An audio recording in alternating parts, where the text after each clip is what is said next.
আসসালামু আলাইকুম। আমি সৈয়দ কামাল।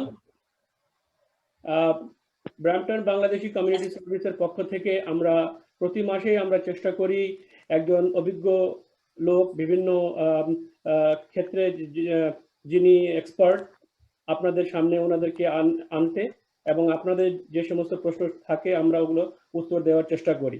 এতে আমরা সবাই লাভবান হই।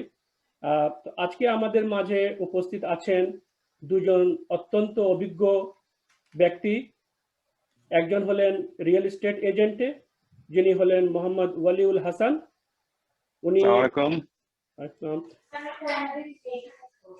ওয়ালিউল হাসান ভাই is a very experienced real estate realtor. উনি অনেক সঙ্গে জড়িত আছেন এবং উনি ব্রাম্পটন এবং সমস্ত পুরো জিটিএতে উনি বাড়ি বেচাকেনা করে থাকেন। এবং দ্বিতীয় জন আমাদের সঙ্গে উপস্থিত আছেন জুলহাস উদ্দিন, ডক্টর জুলহাস উদ্দিন। উনি professionally he is an engineer. He has done his master's from Ryerson. He has done PhD in engineering from Japan. He was an assistant engineer in Bangladesh Water Development Board. He's a technologist, water and wastewater modeling. Excuse me. Modeling, and currently he is in PW team. He is a professor, Department of Agriculture, Humber Institute of Technology. তো প্রথমেই আমরা চলে যাব ওয়ালিউল হাসান ভাইয়ের কাছে। উনি being a realtor, ওনার কাছে আমাদের প্রশ্ন হলো, আমাদের শ্রোতাদের প্রশ্ন যে সমস্ত আমি কম্পাইল করেছি। তো প্রথম প্রশ্ন হলো যে ওয়ালিউল ভাই,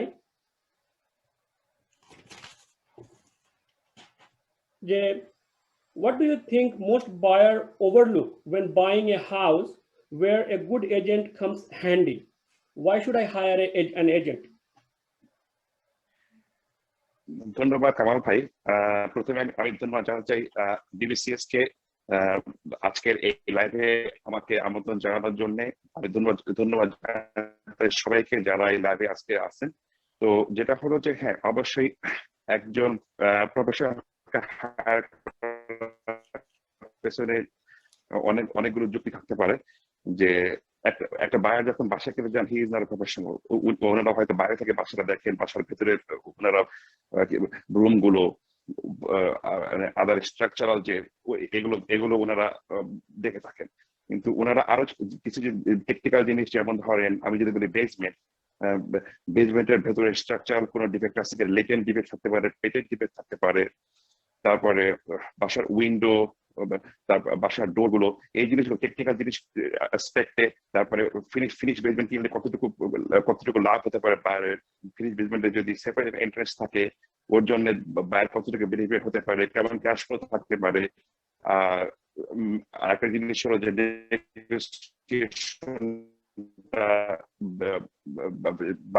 এজেন্টকে হায়ার করবে, যে কিনা নেগোসিয়েশন করে ভালো একটা প্রাইসে তাকে বাসা কিনে দিতে পারবেন। সবকিছু ডিপেন্ড করে বায়ার অবশ্যই একজন টেকনিক্যাল পার্সনকে হায়ার করেন, একজন এজেন্টকে হায়ার করে। তো আমি আরেকটা জিনিস অ্যাড করতে যাই, সেটা হলো যে আপনার সেটা হলো আপনার বাসার কিছু ডিফেক্ট থাকতে পারে, যেমন ধরেন মাইনর স্ট্রাকচারাল ড্যামেজ থাকতে পারে, যেটা কিনা খালি জায়গায় দেখা যায় না। সেটা হয়তো বা ধরেন অ্যাজ অ্যান এক্সপার্ট সেটা আমরা হয়তো বা ওভারলুক করে যেতে পারি না, যেটা বাইরকে ওভারলুক করে যায়। তো এইসব কারণে ধরেন একজন প্রফেশনালকে হায়ার করে, যাতে একটা স্মুথ একটা ট্রানজাকশন, যাতে বাইরেটা ভালো একটা হাউস হোল্ড, ভালো একটা বাসা যেন ওনারা কিনতে পারে। Exactly. That's why. Sorry, go ahead. Sorry. আর হলো যে ধরেন মানে এই প্লাস মর্গেজ হেল্প একটুখানি যদি আমি বলি, এক্সপার্ট থেকে মর্গেজ হেল্প করতে পারে। যে যেমন ধরেন মর্গেজ প্রি কোয়ালিফিকেশনে সে একজন একটু হেল্প করতে পারে। তারপরে ধরেন এইসব কারণে আর কি, মানে যাতে বায়ার ভালো একটা বাসা, ভালো একটা ডিল উনি যেন অ্যাকোয়ার করতে পারে, এই জন্য একজন এক্সপার্টকে হায়ার করে থাকে। এক্স্যাক্টলি আপনি ঠিকই বলেছেন। তো কারণ সেজন্য মানে home inspection kicks in here, যে আম, একজন ক্রেতা হিসাবে যে মানুষ যখন একটা বাড়ি যখন ক্রয় করে তখন তাকে হোম ইন্সপেকশনটা করায় নেওয়া উচিত। কারণ you never know there are some hidden damage, hidden defects in the house. So so জি জি আমরা যখন আপনার মতো একজন এক্সপার্ট রিয়েলটর আমরা যখন হায়ার করব, তখন at least these things will be minimized, these will things will come out, and then we can address these issues before even finalize our purchase. Exactly জি জি জি। যেমন ধরেন আমি আজকে যে বাসাটা বসে আছি এই বাসাটা আমি মানে এই বাসার মানে আমাকে হায়ার করেছিল বাসাটা সেল করে দেওয়ার জন্য। তো আমি কিছু আমি আমার ক্লায়েন্টকে কিছু জিনিস অ্যাডভাইস করেছিলাম যে বাসাটা সেল করার আগে ফ্রেশলি পেইন্ট করতে হবে। তারপরে ধরেন একজন এক্সপার্ট স্টেজিং করতে হবে। তারপরে মানে মানে ওনারা বলছিল যে আমরা একটু কুইক সেল চাচ্ছি, তো আমি ওদের বলছি ঠিক আছে আপনারা কুইক সেল যেটা চাচ্ছেন, তো এই জিনিসগুলো স্টেজিং করতে হবে, বাসাটা ফ্রেশলি পেইন্ট করতে হবে, বাসার কিচেনের কিছু কিছু জিনিস আমি বলছিলাম যেমন কিচেন কাউন্টার টপ, কিচেনটা রেনোভেশন করতে হবে। তো এই জিনিসগুলো করার ফলে তো আমি ওনাদেরকে আরো কিছু অ্যাডভাইস করেছিলাম যে আপনারা যদি কিছুদিন এয়ারবিএনবি অথবা হোটেলে যে 3-4 দিন থাকতে পারেন, তো আমি চেষ্টা করব এর মধ্যে বাসাটা সেল করে দেওয়ার জন্য। তো আমি ফার্স্ট মার্কেটিং চালিয়েছিলাম বাসাটা সেল করে দেওয়ার জন্য। তো বাসাটা আসলে 2 দিনের মধ্যে বিক্রি হয়ে গেছে with over asking $160,000। Wow, that's a great news for a seller. Means জি জি জি GG, exactly. So exactly, where these are the features that home inspection, staging is a part and parcel of of selling a house. Of course, if you can stage it properly, then of course the buyers will be attracted, and you can sell it faster and smoothly. So Waliul bhai, strategy খুবই help করে।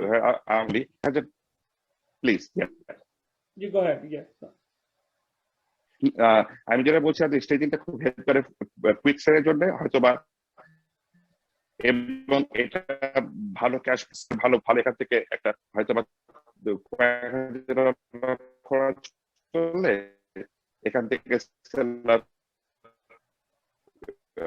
বেশি profit করতে পারে হয়তো বা, depending on the market. Staging, touch up, paint, এই জিনিসগুলো আসলে অনেক অনেক অনেক বেশি ভ্যালুয়েশন করে বাসাকে।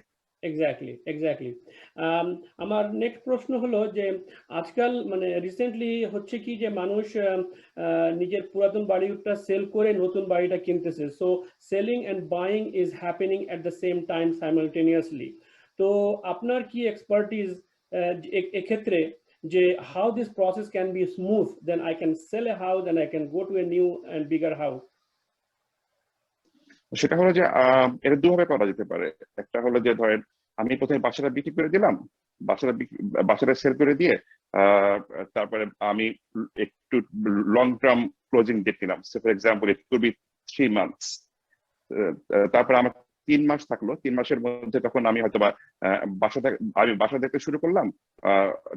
তারপরে আমার যে এজেন্টটা অ্যাজ অ্যান এজেন্ট আমি ওই লিস্টিং এজেন্টকে বললাম যে আমার 3 মান্থস ক্লোজিং ডেট লাগবে।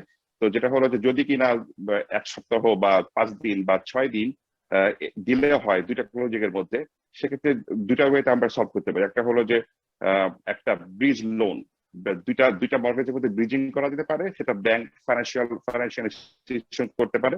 আর একটা হলো যে এখন তো অনেক অপশন ওপেন আছে। এখন ধরেন আমার যে হাউস হোল্ড জিনিসগুলো, তো ওগুলো আমরা হয়তো বা একটা জায়গায় খুবই একটা জায়গায় আমরা ধরেন কোথাও একটা জায়গা ভাড়ায় আমরা এয়ারবিএনবি থাকতে পারি, এয়ারবিএনবিতে হয়তো 5-6 দিন। তো এটা আর প্লাস ব্রিজ লোন আমরা এক্ষেত্রে অ্যাপ্লাই করতে পারি, যে দুইটা বাসার মধ্যে যে গ্যাপটা আছে, গ্যাপটা ফাইন্যান্সিয়াল একটা সার্ভিস চার্জ নেবে অবশ্যই, দেন যে সার্ভিস চার্জ ওটা হয়তো ওরা এইটাকে ইয়ে করে দিবে, এক্স্যাক্টলি, মানে এই সময়টাকে ম্যাচ করে দিবে। জি ধন্যবাদ। এবং আমি আরো দেখেছি যে সাধারণত আমরা প্রিভিয়াস মর্টগেজটা আমরা পোর্ট করতে পারি towards the new purchase of the new house. and which has Absolutely. around 90 days time there. So buyer can utilize that also, so that they don't have to break the mortgage, they don't have to pay the penalty at the same time. Do you G G agree? জি জি এটা করা যায়, জি, bridge করা যায়। I see. So তো there are two ways. একটা হলো port, আর একটা হলো bridging loan. In case exactly, G if the porting expires, you can bridge the loan. Exactly. তো আমরা আপনাকে ঠিক সঠিক সময় আপনাকে ধরতে পেরেছি। আপনি আজকে একটা শোয়িং করতেছেন লাইভ। তো আমরা সেটার থেকে আমরা কিছুটা শিখতে পারবো। তো কাইন্ডলি আপনি একটু আমাদেরকে আপনার লিস্টিংটা আমাদেরকে দেখাবেন কাইন্ডলি। আমাদের থ্যাংক ইউ সো মাচ, দর্শকদের। Thank you. জি, আমি আসলে এই পাশাতেই আছি, আমরা একটা শুটিং চলছে এখানে। তো আমি আসলে একটু ইয়ে করি। জি, যদি আমরা যদি শুরু থেকে আসি, তাহলে আমি এই বাসাতে বসে আছি। আমি আসলে সেকেন্ড ফ্লোরে আছি। এই বাসাটা আমার লিস্টিং এ দিয়েছিলাম হলো গত লাস্ট উইকে। লিস্টিং প্রাইস ছিল 1.2 মিলিয়ন। এটা ওভার আজকে সেল হয়েছে 1.36 মিলিয়ন। তবে দেখতে পাচ্ছি এটা হলো মেইন ফ্লোর। মেইন ফ্লোর একটা ensuite washroom with main floor, standing shower. upstairs, sorry, yeah. Sorry, I'm sorry. Second floor. Second Yes. floor. Yes, sorry about that. এটা হলো স্ট্যান্ডিং শাওয়ার, টাব, ফসেট,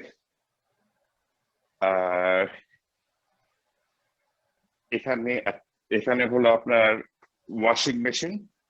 আচ্ছা, laundry is upstairs. That's good. G G, laundry is upstairs. This is a very good feature because আমাদের কাপড় চোপড় যত হয় সব উপর তলাতেই হয়। যদি আমরা উপরে লন্ড্রি করতে পারি তাহলে it's very good, কারণ আমাদেরকে সাধারণত অনেকের বেসমেন্টে থাকে অথবা মেন ফ্লোরে লন্ড্রি থাকে। So this is a very good feature to have a laundry upstairs.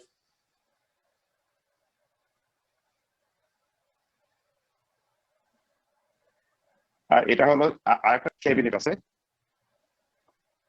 আর এটা হলো কমন ওয়াশরুম।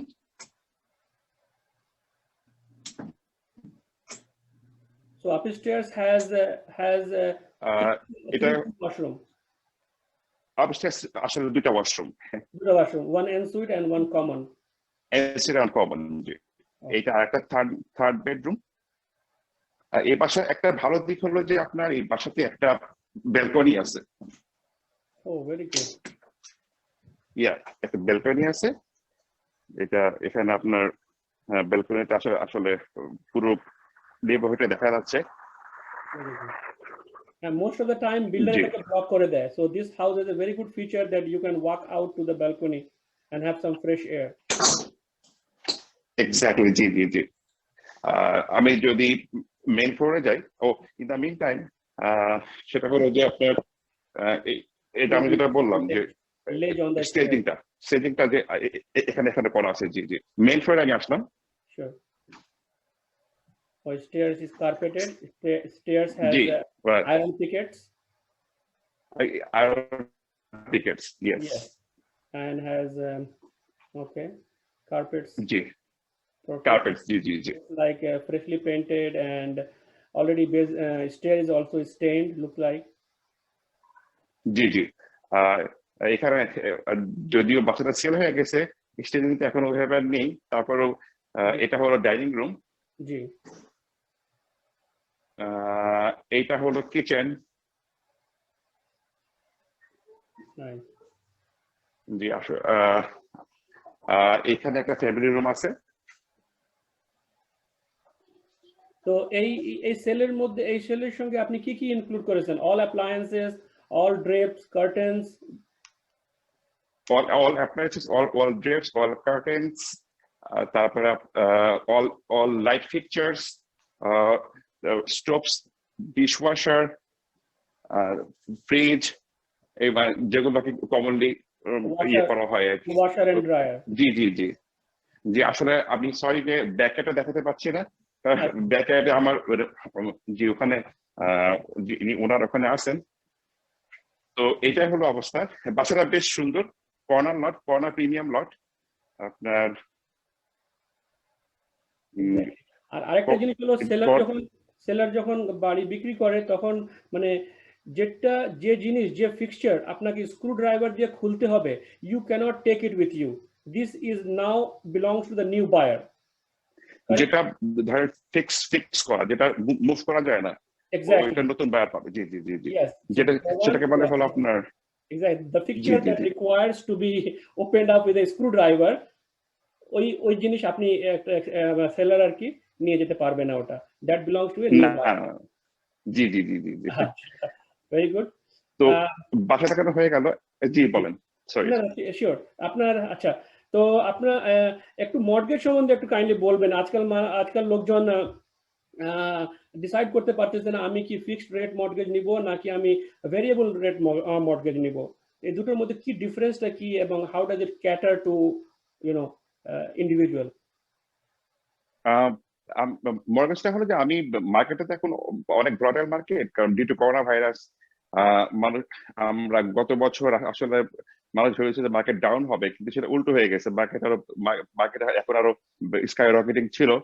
তো সেটা হলো যে আমি বলবো যে variable fix now is pretty same, but কেউ যদি এখন মার্কেট মর্গেজ রেট একটু ফিক্সটা আমি বলবো যে reasonable.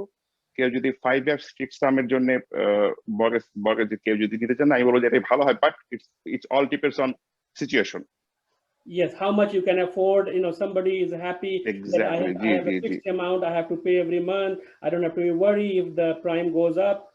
So that's one side. And other side is that when the prime is low, you have a variable mortgage, and where in the variable mortgage you get most discount. So that's the thing that you can enjoy. What do you think? Exactly, জি জি। আর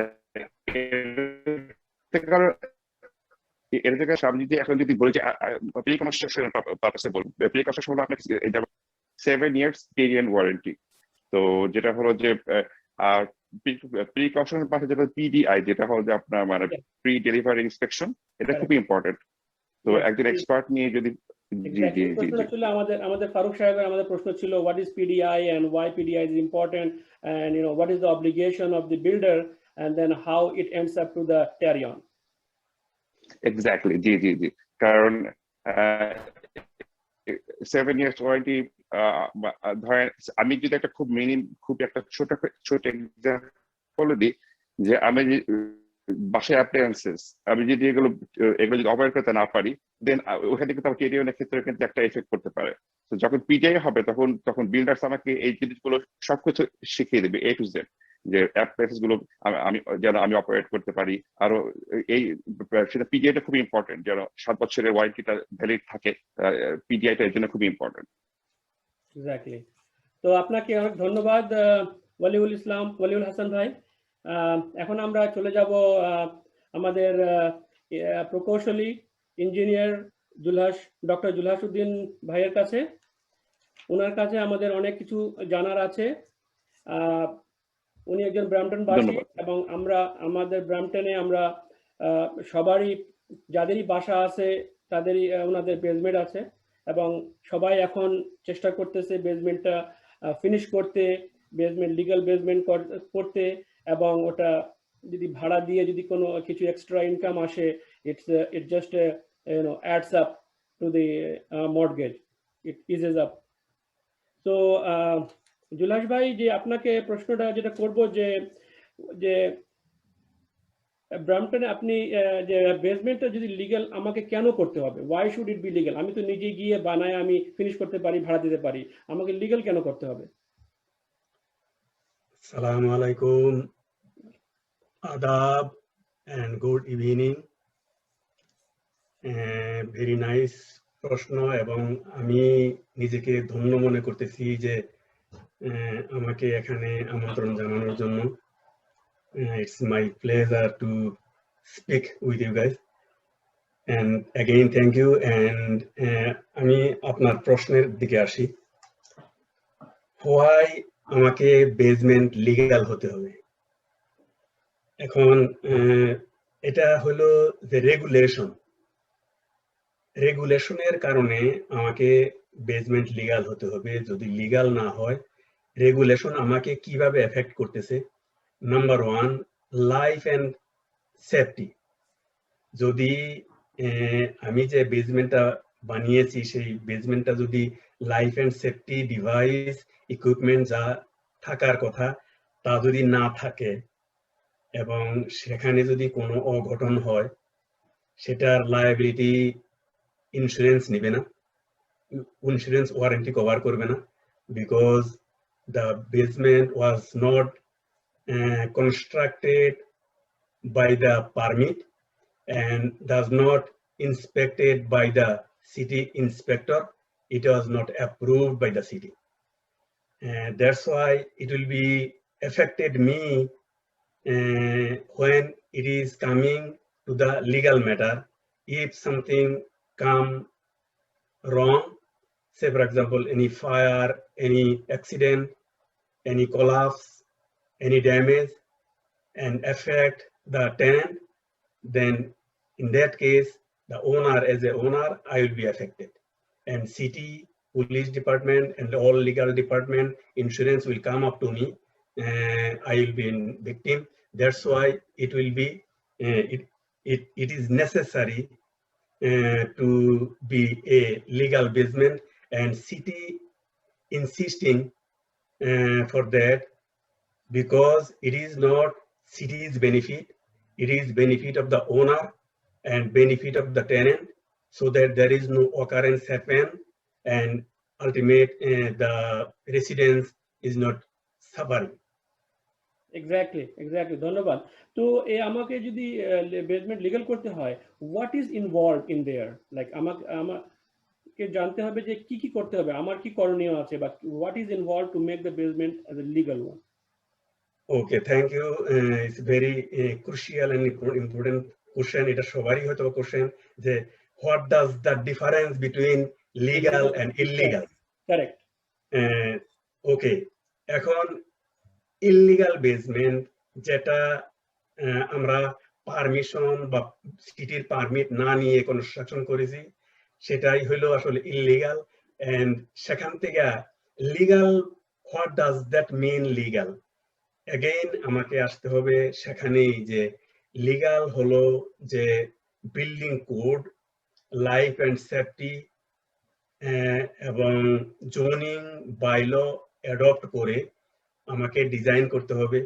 যেমন প্রত্যেকটা রুমের একটা minimum size আছে, একটা বেডরুমের minimum size, living dining এর একটা মিনিমাম সাইজ, কিচেনের minimum size, every room, every using space has their designated dimension. সেই ডাইমেনশন মতো আমাকে করতে হবে এবং ওখানে যে সমস্ত life safety measures, smoke alarm, carbon monoxide alarm, তারপরে ইগ্রিস উইন্ডো, অ্যাক্সেস এক্সিট, এটা কনভিনিয়েন্ট অ্যাক্সেস এন্ড এক্সিট থাকতে হবে। তারপরে এটাকে বলা হয় আসলে self contained. Self, what does that mean self contained? এখানে একটা ইউনিটে আমরা যদি ধরেন অ্যাপার্টমেন্টে থাকি, অ্যাপার্টমেন্টে প্রত্যেকটা অ্যাপার্টমেন্টের একটা সেলফ কন্টেইনড ইউনিট, ওখানে kitchen, living, dining, bedroom, washroom, everything is there এবং it has entrance and exit. যখন আমি আমার সিঙ্গেল ডিটাচ হোম আমি লিগাল করব, ঠিক একইভাবে সেলফ কন্টেইনড ইউনিট হিসাবে বিল্ডিং কোড কনসিডার করে। যখন আমি ধরেন একটা এন্ট্রান্স দিয়াই আমি দুইটা ইউনিটের অ্যাক্সেস এবং এক ইউনিটে ফায়ার অকার, দেন আরেক ইউনিটের মানুষ ওখান থেকে কিভাবে বের হবে? এই যে সমস্যাগুলা, এই সমস্ত জিনিসগুলা যখন বেসমেন্ট বানানো হয়, এমনি নর্মাল আনস্কিল কন্ট্রাক্টররা বেসমেন্ট কনস্ট্রাকশন করে দেয়। যখন কোনো ওনার চায় জাস্ট তারা কনস্ট্রাকশন করে দেয়, ওকে আমি এখানে বেডরুম চাই, এখানে কিচেন চাই, এখানে ওয়াশরুম চাই, দে কনস্ট্রাক্ট লাইক দ্যাট, যে যেভাবে চায়। তারা কিন্তু জানে না যে প্লাম্বিংটা কেমন হইতে হবে এবং রুম সাইজটা মিনিমাম কত হইতে হবে এবং এর জন্য ইগ্রিস উইন্ডো বা এক্সিট, মানে সেকেন্ড এক্সিট করবে কি করবে না, they don't know. তারা just depending on their knowledge, depending on the demand of the owner, they are making. But when it is illegal, then you have to submit the building drawing, and an expert in the city, those who know the building code and those who are engineer and architect, they also know, they also follow the same Ontario building code. Exactly. The city, whatever the city will be looking for, those who are designing that basement, legal basement, they are also in the same page. They also following the same building code.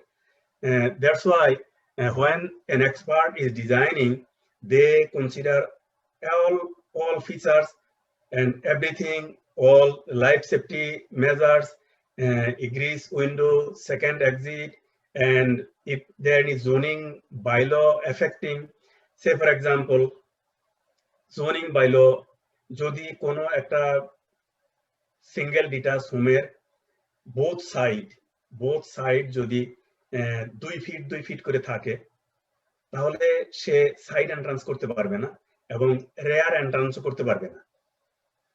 আচ্ছা, রিয়ার entrance হবে না? Rare entrance হবে না, কারণ রেয়ারে যাওয়ার জন্য 4 feet জায়গা লাগবে।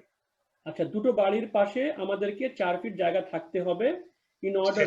সেটা অনেকেরই প্রশ্ন, অনেকেরই আন্ডারস্ট্যান্ডিং যে আমার আছে 2 ফিট আর নেইবারের আছে 2 ফিট, আমার তো 4 ফিট, তাহলে দুই বাড়ির মাঝখানে 4 ফিট আছে, then I can make a side entrance. But consideration is not like that.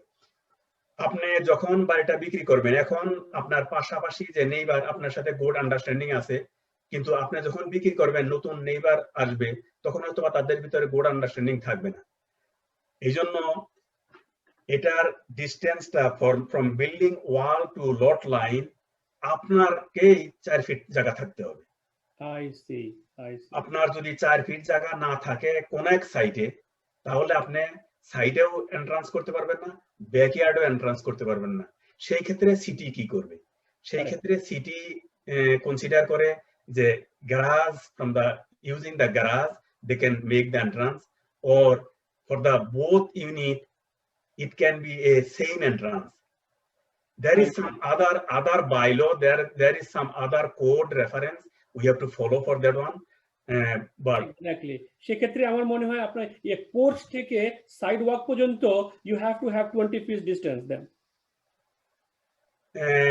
Side walk, yes, that সেটাও আপনার ডিপেন্ড করবে যে আমরা দৃশ্যত অনেক সময় দেখি যে অনেক জায়গায় আমাদের ফ্রন্টে আছে, আমরা পার্কিং স্পেস বানাইতে পারি, কিন্তু সেটা ডিপেন্ড করে যে একটা পার্কিং স্পেসের জন্য যে স্পেস দরকার, হয়তোবা স্টেয়ারসটা আমাদের যে এক্সিস্টিং গ্যারাজ, সেই গ্যারাজের সামনে স্টেয়ারসটা একটু সামনে চলে আসে, কিন্তু সামনে দৃশ্যত জায়গা আছে। আমরা মনে করি যে যেহেতু এখানে সাইড ওয়াক নাই, আমার রোড কার্ভ, যেটা রোডের যে কার্ভ, সেই কার্ভ থেকে দৃশ্যত আমি একটা কার পার্কিং করার স্পেস আছে, কিন্তু এটা দেখতে হবে যে সেই কার্ভটা হয়তোবা লট লাইন না, লট লাইনটা আরো ভিতরে। সেই ক্ষেত্রে সার্ভে রেকর্ডটা হলো মেইন ভ্যালিড ডকুমেন্ট। সেই ডকুমেন্ট সিটিও অ্যাকসেপ্ট করে, it is a legal document. every household, every department will be acknowledged that one, will be accepting that survey document. Survey is very important. If that দৃশ্যত হয়তোবা আপনার সামনে জায়গা আছে, কিন্তু survey লট survey সেই জায়গা, সেই পরিমাণ জায়গা নাই। আপনি যেটা বললেন 20 ফিট জায়গা হবে, ইউ আর রাইট, 20 ফিটের জায়গা সার্ভে লটের ভিতরে নাই। সেই ক্ষেত্রে আপনি আর সেখানে গ্যারাজ দিয়েও এন্ট্রান্স বানাতে পারবেন, পার্কিং স্পেস বানাইতে পারবেন না। Yes, exactly. এবং যেটা আপনি বললেন যে বিল্ডিং এর কি বলা হয়, ওবিসি ফলো করে ফায়ার সেপারেশন সবাই নিয়ে একটু ব্যস্ত, যে হোয়াট ইজ ফায়ার সেপারেশন? আচ্ছা, ফায়ার সেপারেশনটা হলো যে এখন ধরেন একটা ইউনিটে হয়তো ফায়ার অকার হইল। এখন আরেকটা ইউনিটে আসতে অ্যাটলিস্ট 20 মিনিটস টাইম ধরা হয়, যে এই আরেকটা ইউনিটে আসতে যাতে 20 মিনিটস টাইম থাকে, যে এই 20 মিনিটসের ভিতরে আরেকটা ইউনিটের লোকজন অথবা সাম ইম্পর্টেন্ট বিলঙ্গিংস তারা টেক আউট করতে পারে। জি এই জন্যই হলো যে ফায়ার সেপারেশন, যে একটা ইউনিটে যদি সামথিং হ্যাপেন, যে আরেকটা ইউনিটে যারা আছে সেটা জানি তার মানে অথবা এরকম ভাবে যদি আমরা চিন্তা করি যে 20 মিনিটের ভিতরেই ফায়ার ডিপার্টমেন্টের লোক আসলো, অথবা তারা যে ইউনিটে আগুন লাগছে সেই আগুন তারা নিভিয়ে ফেলতে পারলো। এক্স্যাক্টলি। তো সেটা একটা ভেরি গুড থিং যে যে আপনার বেসমেন্টটা লিগ্যাল যখন আপনি করেন তা আপনাকে যে কন্ট্রাক্টর বা বিল্ডিং যে ডিজাইনার আর্কিটেক্ট বলে দেয়, ওখানে স্টিপুলেট করে দেয় যে আপনার কি কি দরকার। আপনার ডোর মেন ডোরটা হতে হবে fire rated door which can hold 60 minutes fire. আপনার ড্রাই ওয়ালটা 20 মিনিটস ফায়ার রেটেড হতে হবে। In between two dry walls you should have some kind of insulation which has 20 minutes grading, তাই না? আপনি ঠিকই বলেছেন। এটা ডিজাইনের ভিতরে যখন আমরা ডিজাইন করি, ডিজাইনের ভিতরে ডিজাইনের ডিটেইলিং পার্ট থাকে। ডিটেইলিং পার্টের ভিতরে পরিষ্কার লেখা থাকে যে ইনসাইডে কি হবে এবং আউটসাইডে কোন গ্রেডের ড্রাইওয়াল থাকবে। ইউজুয়ালি এক্স টাইপ ড্রাইওয়াল, এটার থিকনেস হলো 5/8 of an inch। এইটাই ফায়ার রেটেড ওয়ালের বোথ সাইডে এটা দেওয়া হয়। আদার সিলিং এ city of Brampton 15 minutes fire rated accept করে as a horizontal fire separation, vertical fire separation 30 minutes. You are talking about gypsum drywall. Yeah, gypsum drywall, yes, gypsum board. না, শ্রোতাদের জন্য আমি ক্লারিফাই করে দিলাম যে জি gypsum, ওকে, exactly. আর এই যে প্লাম্বিং এ যে আমাদের এই যে কি বলা হয় এয়ার এসকেপ সিস্টেমটা কেন ইম্পর্টেন্ট? আচ্ছা, প্লাম্বিং যেটা যখন কোনো বেসমেন্ট উইথাউট পারমিট বানানো হয়, কারেক্ট, তখন যে কন্ট্রাক্টর যে প্লাম্বিং কাজটা করে সে হয়তোবা প্লাম্বিং কোড জানে না, জি অথবা প্লাম্বিং কোড যদি জেনে থাকে সে হয়তোবা কারেন্ট বিল্ডিং কোড হয়তোবা মিস করতেছে, যার জন্য মোস্ট অফ দ্য কেসে দেখা যায় যে ওয়েস্ট ভ্যান্ট একটা পাইপ থাকে। জি আমার ড্রেনেজ পাইপ আছে, ওয়াটার পাইপ আছে, সবকিছুই আছে, কিন্তু ওয়েস্ট ভ্যান্ট যেটা waste what you call smell, যেটা আসলে সেটা যাতে ঘরের ভিতরে না আসে, এটা ঘরের বাইরে চলে যায়, তার একটা পাইপ থাকে, তার একটা আউটলেট থাকে, সেটা মোস্ট অফ দ্য কেসে এটা মিস করে। আর অনেক ক্ষেত্রে দেখা যায় পাইপ সাইজ এন্ড পাইপ যে গ্রেডেড পাইপ দেওয়ার কথা এবং যে কোয়ালিটির পাইপ দেওয়ার কথা, সেটাও অনেক সময় কন্ট্রাক্টররা তাদের পয়সা সেভ করার জন্য সেটা কোয়ালিটি এবং গ্রেড কথা চিন্তা করে না। এই সমস্ত মিসিং এর কারণে যখন কোনো অ্যাজ বিল্ড বেসমেন্ট লিগালাইজ করা হয়, তখন সিটি এসে ফার্স্ট বলে যে তুমি তো প্লাম্বিং কনস্ট্রাকশন করেছো, এটা তো সিটি আমরা তো ইন্সপেকশন করি নাই, অতএব তুমি আমাদেরকে এখন এগুলা ওপেন করে এক্সপোজ করে আমাদেরকে দেখাও যাতে it is properly done or not, আমাদেরকে দেখাও, তখন আমরা দেখবো, তখন আমরা সার্টিফাই করব, এর আগে আমরা সার্টিফাই করব না। তখন ওনারকে অথবা কন্ট্রাক্টরকে সেগুলা ওপেন করে ওয়াশরুম বলেন, কিচেন বলেন, সেগুলা ভেঙে নতুন করে ইনস্টলেশন করতে হয়। ইনস্টলেশন করে সিটির ইন্সপেক্টরকে ডেকে সেগুলা ইন্সপেকশন করায় তারপরে অ্যাপ্রুভ করাইতে হয়। Exactly. So with the continuation of the same question about plumbing, আমাদের দর্শকদের জন্য বলি যে পানির লাইন যে আমাদের বাসায় ঢুকে, সিটি থেকে যেটা ঢুকে, most of the houses we have either 3/4 or 1 inch pipe আমাদের বাসার ভিতরে ঢুকেছে। এখন আমি ইচ্ছা করলে আমি কি 50টা বেসিন লাগাতে পারবো বাসায়? না, আপনি খুব ইম্পর্টেন্ট একটা প্রশ্ন করেছেন। এটা ইদানিং যেটা হচ্ছে যে যখন আমরা ডিজাইন করতেছি যে ফার্নেস রুমটা স্প্রিংকলার হইতে হবে, সিটি এক্সপেক্ট করে যে যদি স্প্রিংকলার থাকে অনেক fire rated and safety measures relax করা হয়। যখন আমরা ডিজাইন করি স্প্রিংকলার, সেই স্প্রিংকলার পাইপ হয় 1 ইঞ্চ এবং সেই 1 ইঞ্চ সাপ্লাইয়ের জন্য আপনার সাপ্লাই লাইন যেটা সেটা যদি 1 ইঞ্চ হয় তাহলে সিটির কোনো অব্লিগেশন নাই। আর এটা plumbing, there is a plumbing data sheet, এটা প্রত্যেক সিটিতেই এটা আছে। প্লাম্বিং ডেটা শিটের উপর ভিত্তি করে যে আপনি কতগুলা ফিক্সার্স আপনি দিতে পারবেন, এটা Excel restriction, there's a limitation of number of faucets you can have in the house. এটা ফসেট আপনি ধরেন আপনার যদি তিনটা ফুল ওয়াশরুম থাকে, তিনটা ফুল ওয়াশরুম, তারপরে কিচেন, তারপরে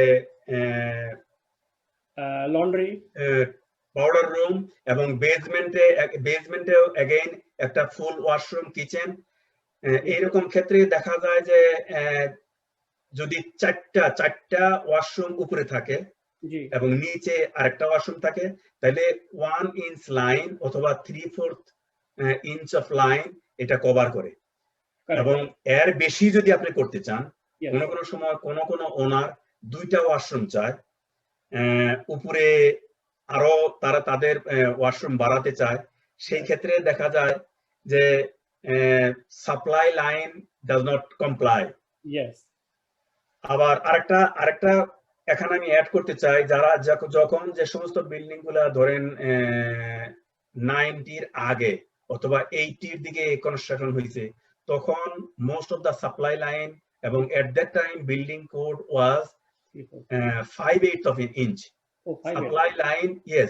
Supply line 5/8 of an inch or higher. সেই ক্ষেত্রে সিটি এখন যেটা করতেছে, সিটি এখন ওই সমস্ত লাইনগুলা যারা লিগ্যাল বেসমেন্টের জন্য যাচ্ছে, যখনই extra features, say for example বেসমেন্টে একটা ফুল ওয়াশরুম প্লাস কিচেন এবং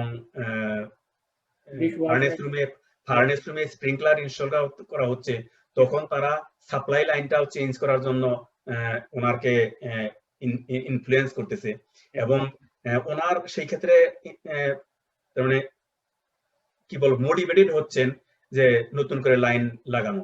যদিও এখানে এই লাইনটা করতে কোনো ক্ষেত্রে depends on how long from the city supply line to the house, it excavation and completion, mainly lots of labor work. Correct. It cost around plus minus 10,000. জি এরকম cost এই জন্য অনেকেই অ্যাভয়েড করতে চায় এবং সিটিও চায় যে যাতে এই কস্ট ইনভলভমেন্ট না হয়, কিন্তু যখন ফিচার্স গুলা অ্যাড করা হয় তখন সিটির যে রেগুলেশন বাইলো তাদেরকে বাধ্য করে যে they are not giving the permit unless they are adding a new supply line. Yes. আরেকটা ছোটখাটো একটা সলিউশন এটা হতে পারে যে আমাদের সাধারণত গ্যারাজে একটা লন ওয়াটারিং করার জন্য আমাদের একটা ডিপ কক থাকে ওখানে, এবং আমাদের ব্যাকইয়ার্ডেও থাকে একটা। তো আমরা এই দুটো যদি আমরা এলিমিনেট করি তাহলে we can have extra kitchen or extra washroom in the basement. Right. তো শ্রোতাদের জন্য এটা আমি আচ্ছা, আমরা এখন আমাদের কাছে প্রশ্ন এসছে যে সেকেন্ড ডুয়েলিং এন্ড ফিনিশড বেসমেন্টের মধ্যে কি পার্থক্য? আমার বেসমেন্ট ফিনিশ। আচ্ছা, very good question. Finish basement কে অনেক সময় বলা হয় ইনলস সুইট। সেখানে এটাকে গণ্য করা হয় যে আপনার বেসমেন্টটা আপনি ভাড়া দিচ্ছেন না। এখানে আপনি কিচেন রাখতে পারেন, একটা ওয়াশরুম রাখতে পারেন, বেডরুম রাখতে পারেন, সবই রাখতে পারেন। সব সিটি এখানে একটা আন্ডারটেকিং নেয় যে যখন আপনি ফিনিশ বেসমেন্ট পারমিট নিবেন, সিটি আপনাকে দিবে, আপনি চাচ্ছেন যে আমি একটা কিচেন চাই, একটা ওয়াশরুম চাই, একটা বেডরুম চাই, সবই দিবে।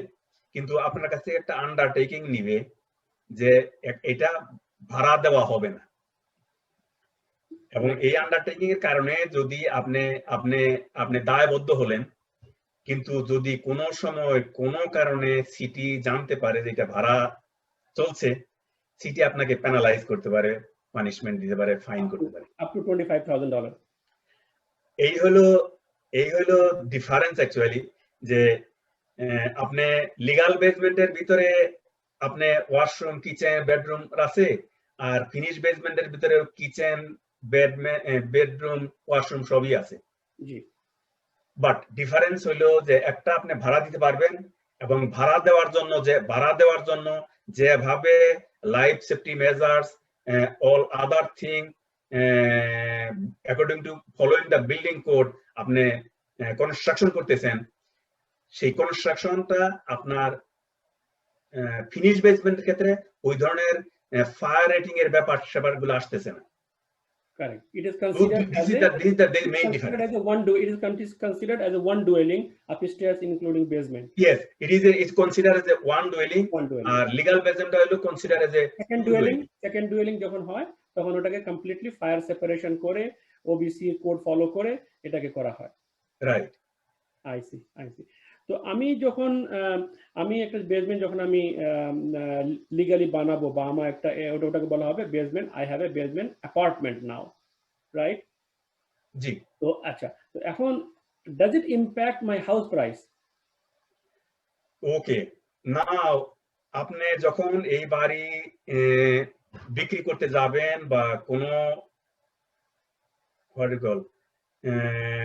কোনো ইমপ্রুভমেন্ট, এখন আপনার আগে যখন আপনার সিঙ্গেল ডিটাচড হোম ছিল, সেই সিঙ্গেল ডিটাচড হোমে কিন্তু বেসমেন্ট আপনার বাসার স্কয়ার ফুটের ভিতরে ইনক্লুডেড ছিল না। যখন আপনি লিগ্যাল বেসমেন্ট করলেন, তখন এই বেসমেন্টের যে স্কয়ার ফুটেজ হলো, সেই স্কয়ার ফুটেজটা আপনার বাড়ির স্কয়ার হয়ে যাবে, লিভিং স্পেস অ্যাড হলো। জি। এই জন্য যখন আপনি বিক্রি করতে যাবেন, এটা আর সিঙ্গেল ডিটাচড হোম না, এটা two detached or multi detached home. জি, মাল্টি ইউনিট হোম আপনি বলতে পারেন, যে মাল্টি ইউনিট হোম। জি। সেই ক্ষেত্রে যে বায়ার, অবভিয়াসলি সে যদি মাল্টি ইউনিট হোম সে কেনার জন্য খুঁজে থাকে, সে আপনার এটা চুজ করবে, যেটা অলরেডি লিগ্যাল, আমার কোনো ঝামেলা পোহাতে হবে না, সেটা চুজ করবে। এবং সেই ক্ষেত্রে যেহেতু আপনার স্কয়ার ফুটেজ ইনক্রিজ, এটার ভ্যালুয়েশনও বেড়ে যাবে, ডেফিনেটলি ভ্যালুয়েশনও বেড়ে যাবে। একটা সিঙ্গেল ডিটাচড হোম আর একটা multi unit home is not the same. Exactly. A house with a second dwelling, of course, your house price will appreciate, and at the same time it will attract the buyer. When attract the buyer. Exactly. Because by renting your basement, you are covering about $200,000 to $300,000 mortgage. Yes, absolutely. Now, at the same time, how does it impact? How much will it impact my property tax? My last question. এটা অনেকেরই প্রশ্ন। এটা আসলে আমি property tax ডিপার্টমেন্টে আমি phone করেছিলাম। জি। আমি আসলে ওদের যে ক্যালকুলেশন প্রসিডিউর ক্লিয়ার কাট কোনো পাই নাই। ওরা যাকে ফোন করা হয়েছিল, আমি আসলে রিপিটেডলি চেষ্টা করি নাই। রিপিটেডলি চেষ্টা করলে হয়তো বা রাইট পারসনকে আমি পেতাম। আসলে রিপিটেড চেষ্টা না করার কারণে আমি রাইট পারসনকে পাই নাই এবং রাইট উত্তরও পাই নাই। তবে যেহেতু square footage, city tax depend on square footage of the house, সেই ক্ষেত্রে আমি বলবো যে যেহেতু যখন আপনি রেজিস্টার করলেন, আপনি যদি লিগ্যাল বেসমেন্ট পারমিট নিলেন, কনস্ট্রাকশন করলেন, সবকিছু করলেন, কিন্তু আপনি ফাইনাল রেজিস্ট্রেশন করলেন না, যদি রেজিস্ট্রেশন না করেন, তো ট্যাক্স ডিপার্টমেন্ট জানতেছে না যে আপনার বাড়িটা এটা সেকেন্ড ডুয়েলিং ইউনিট এবং আপনার স্কয়ার ফুটেজ ইনক্রিজ, এটা ট্যাক্স ডিপার্টমেন্ট জানতেছে না। যতক্ষণ পর্যন্ত আপনি লিগ্যাল এনরোল না করবেন, রেজিস্ট্রেশন না করবেন, ততক্ষণ পর্যন্ত আপনার ট্যাক্স বাড়তেছে না।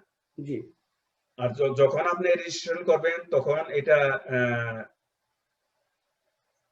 সিটি সিস্টেমের ভিতরে এবং সিটি প্রপার্টি ট্যাক্স ডিপার্টমেন্টের সিস্টেমে এটা অ্যাড হয়ে যাবে। তখন হয়তো তারা আমি বলবো যে স্কোয়ার ফুটের উপর ভিত্তি করে হয়তোবা প্রপার্টি ট্যাক্স বাড়বে। এক্স্যাক্টলি।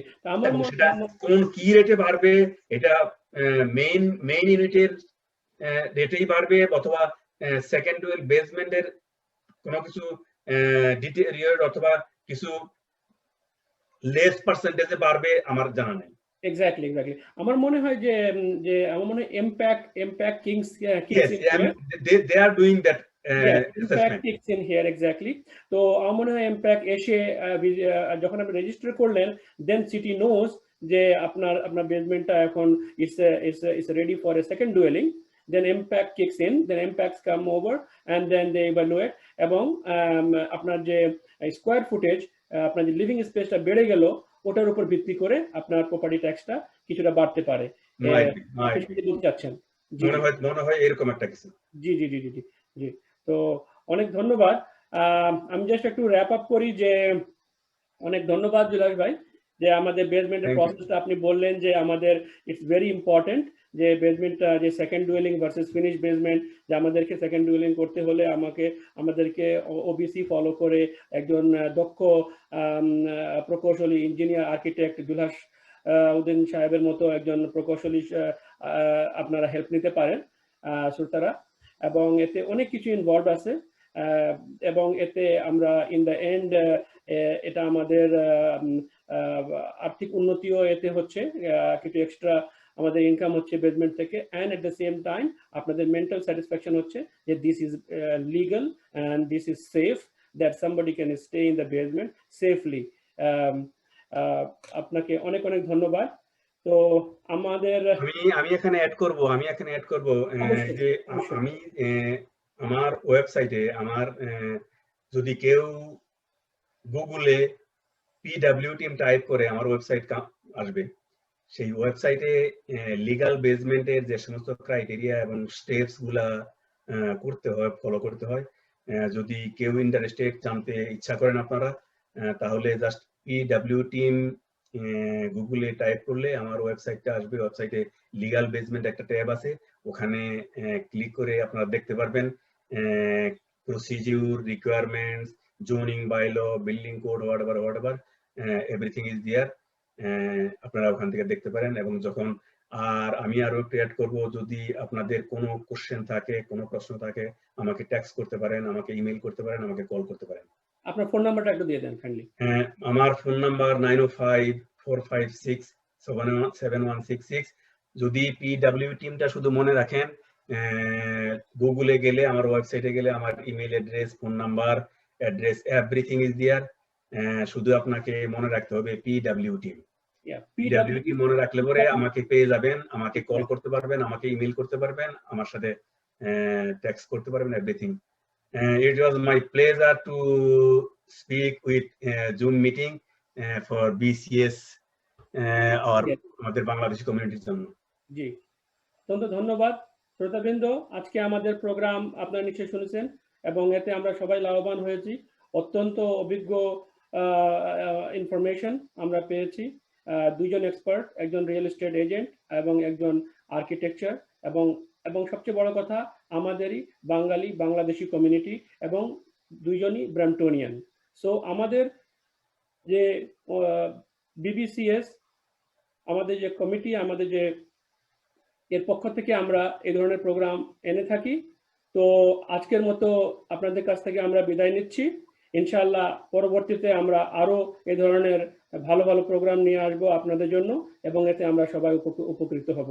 আপনাদেরকে আমাদের সঙ্গে জয়েন করার জন্য অত্যন্ত ধন্যবাদ। আসসালামু আলাইকুম, আল্লাহ হাফিজ। ওয়ালাইকুম আসসালাম। জুলাস ভাই, থ্যাংক ইউ। জুলাস ভাই, সময় দেওয়ার জন্য থ্যাংক ইউ, থ্যাংকস এভরিবডি।